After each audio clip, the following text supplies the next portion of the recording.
Hello আমার ভালোবাসার বন্ধুরা, কেমন আছো তোমরা? নিশ্চয়ই অনেক ভালো আছো। আর আমার ভিডিওগুলো দেখে দেখে খুব সুখ নিচ্ছ। আমি জানি আমার ভিডিওগুলো দেখে তোমরা খুব সুখ পাও। এমনই সব মজার মজার ভিডিও পেতে আমার চ্যানেলটা সাবস্ক্রাইব করে আমার সাথেই থেকো। তো চলো দেরি না করে শুরু করে দিই আজকের ভিডিও। ভাবতে খুব অবাক লাগে, নিলয়ের যে বউ বিয়ের সময় কুমারী ছিল, আর মাত্র 3 বছর আগে অবধি শুধুমাত্র নিলয়ের সঙ্গে ইচ্ছা পূর্ণের সম্পর্কে লিপ্ত ছিল, বর্তমানে তার সেই বউয়ের সাথে অনেকেই মনের ইচ্ছা পূরণ করে নিয়েছে, এমনটা নিলয়ের জানা। অথচ একসময় নিলয়ের বউ যে কোনো অন্য পুরুষের সামান্য অভদ্র আচরণে বিরক্ত হতো আর তাদের এড়িয়ে চলতো।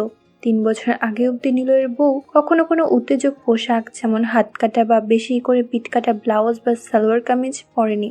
আর এখন যাক সে কথা, আগে নিলয় আর তার বউয়ের একটু কথা বলে নি। নিলয় ও তার স্ত্রী বর্তমানে শহরে একটি ছোট ফ্ল্যাটে থাকে। নিলয় ও তার বউ দুজনেই মাঝারি উচ্চতার এবং ফর্সা। নিলয়ের চেহারা মাঝারি হলেও তার বউ একটু মোটার দিকেই, বিশেষ করে তার ওই দুটো একটু মোটা হলেও নিলয় লক্ষ্য করেছে যে অনেক পুরুষই তার স্ত্রীর দিকে বেশ লুলুপ চোখেই তাকায়। তাদের 8 বছর বিয়ে হয়েছে, কিন্তু কোনো সন্তান হয়নি।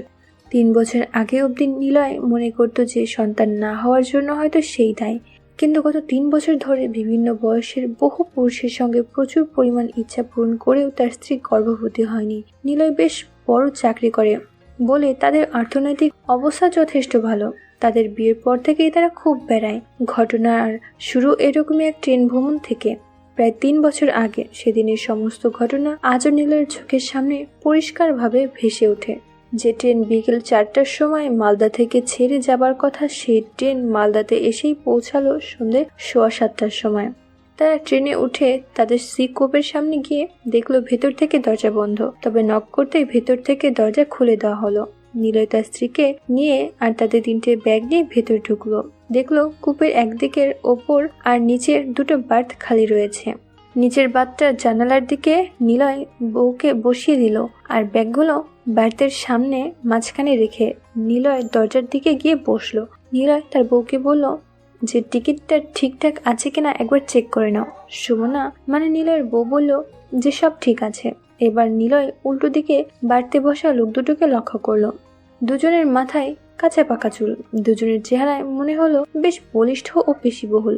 ওদের মধ্যে একজন ছিল ফর্সা আর একজনের রং ছিল একটু বাদামি, তবে দুজনের মনে হলো নিলয়ের চাইতে বেশি লম্বা। ফর্সা লোকটার সঙ্গে নিলয়ের চোখাচোখি হওয়াতে একটু সৌজন্যমূলক হাসি হাসলো। তারপর নিলয় কালো লোকটার দিকে চোখ ফেরাতে দেখলো যে সে তার বউয়ের দিকে দেখছে। নিলয় একটু ঘাড় ঘুরিয়ে দেখলো তার বউ জানালার কাছ দিয়ে বাইরে দেখছে, কিন্তু আরো লক্ষ্য করলো যে তার বউয়ের ওড়নাটা একটু সরে যাওয়ার ফলে তার বউয়ের ওই দুটো উপরের দিকে কিছুটা উন্মুক্ত হয়ে গেছে, আর কালো লোকটা লোলুপ চোখে সেটা উপভোগ করছে। তার এই দৃশ্য যে কোনো পুরুষ মানুষকে আকৃষ্ট করবেই। ফর্সা লোকটা যে কোনো এর গুঁতো দিয়ে কালো লোকটাকে সাবধান করলো, আর সে ধরা পড়ে গিয়ে নিলয়ের দিকে তাকিয়ে বোকা হাসি দিল। নিলয়ের ইচ্ছে হলেও বউকে ওড়নাটা ঠিক করতে বলল না, কারণ সেটা করলে নিলয়ের বউ ওই কালো লোকটার উপর রেগে যেত, আর এতটা যাত্রাপথে কারণে অকারণে ওই লোকটার সঙ্গে খারাপ ব্যবহার করত। এরপর ট্রেন ছেড়ে দিল। নিলয়ের মাথায় একটা বুদ্ধি খেলে গেল। নিলয় ভাবলো যে কালো লোকটা সে দেখছে বলে এখন তার বউয়ের দিকে দেখছে না, কিন্তু নিলয় খেয়াল না করলেই আবার নিশ্চয়ই ওই চোখের নজর আবার তার বউয়ের উপর নিবদ্ধ হবে।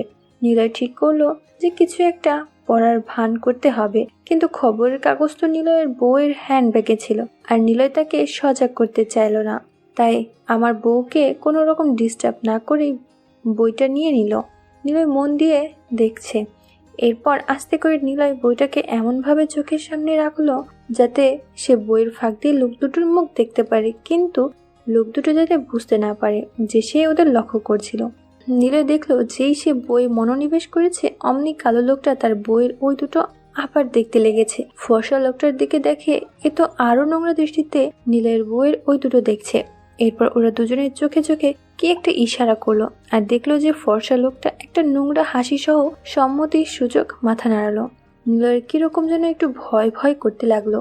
নিলয় ভাবলো যে যদিও লোক দুটো বয়স্ক তবু যথেষ্ট শক্তিশালী, ওরা আবার তাকে বেঁধে রেখে তার বউকে দিয়ে নিজেদের চাহিদা পূরণ করে নেবে না তো। নিলয়ের বুকের ভেতরটা কেমন যেন কেঁপে উঠলো। সেই সময় নিলয়ের মনের কোনোতেও এই ধারণা আসেনি যে আর ঘন্টা তিনেকের মধ্যে তার সামনেই এই ট্রেনের মধ্যে লোক দুটো তার বইয়ের পূর্ণ সম্মতিতে চাহিদা পূরণ করবে।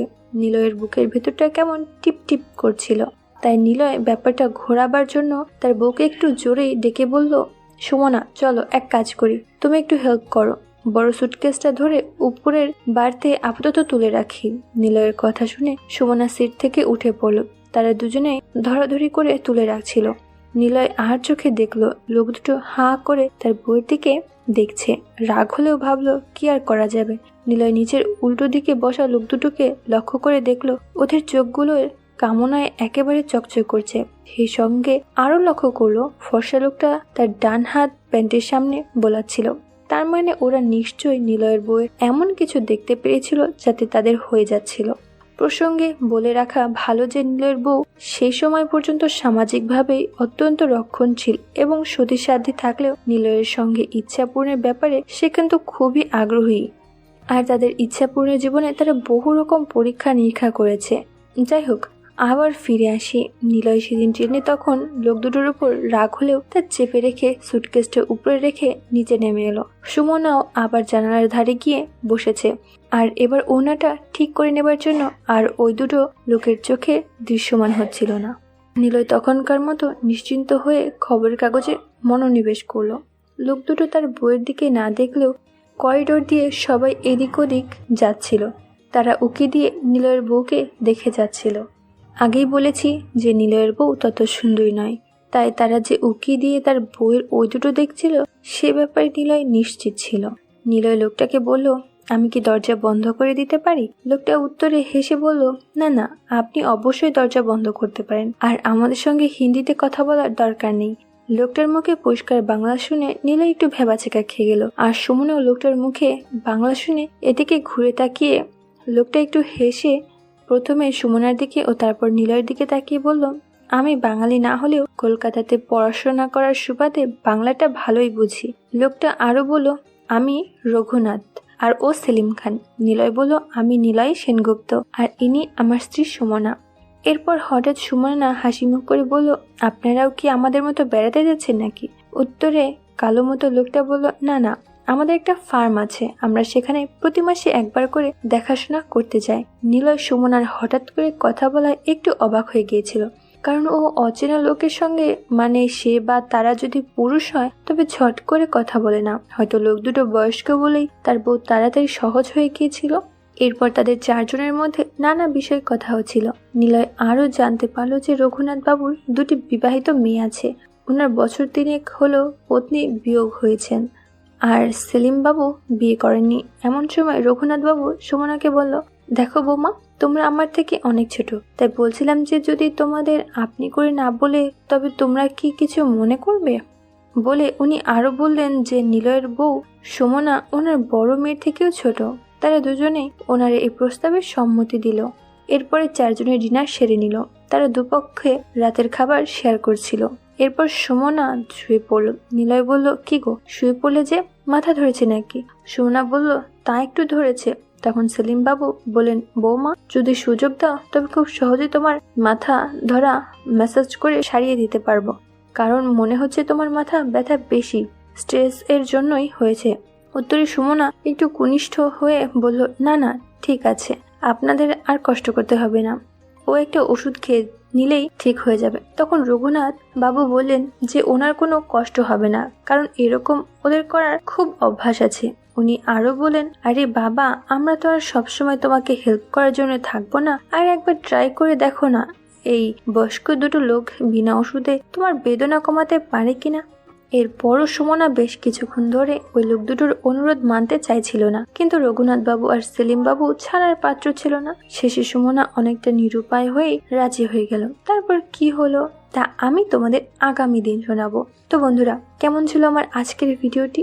এমনই সব মজার ভিডিও পেতে আমার চ্যানেলটি সাবস্ক্রাইব করে আমার সাথেই থেকো। দেখা হচ্ছে পরের ভিডিওতে। তোমরা সবাই অনেক অনেক ভালো থেকো। Bye bye.